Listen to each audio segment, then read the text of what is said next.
ખ્યાતિ હોસ્પિટલના ખૂની ખેલનો મોટો પર્દાફાશ। 3 વર્ષમાં પ્રધાનમંત્રી જન આરોગ્ય યોજના હેઠળ 3842 ઓપરેશનમાં 112 દર્દીઓના મોત। 3842 દર્દીઓએ ત્યાં સારવાર લીધેલી છે। કુલ 112 લોકોના મૃત્યુ થયેલા છે।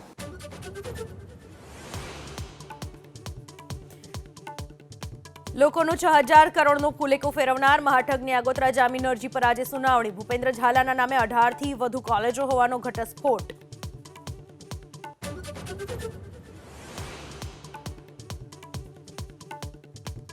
અસામાજિક તત્વોની ગૃહ રાજ્યમંત્રી હર્ષ સંઘવીની ચેતવણી। બોલ્યા, લોકોને હેરાન કરશો તો વરઘોડો તો નીકળશે જ।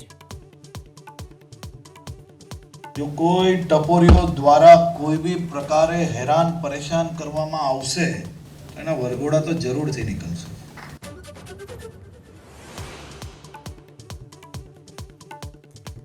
અમદાવાદમાં રફતારના કહેર પર કોઈ બ્રેક નહીં। રિવરફ્રન્ટ પાસે હિટ એન્ડ રનની ઘટનામાં બંદોબસ્તથી પરત ફરી રહેલી મહિલા પોલીસકર્મીનું મોત। કાર ચાલક ફરાર।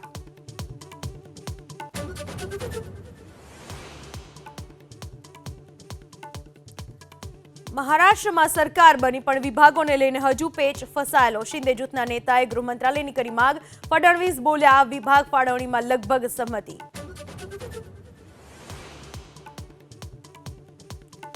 રિઝર્વ બેંક આજે જાહેર કરશે મોનેટરી પોલિસી। સૌથી મોટો સવાલ, શું વ્યાજ દરમાં થશે ઘટાડો?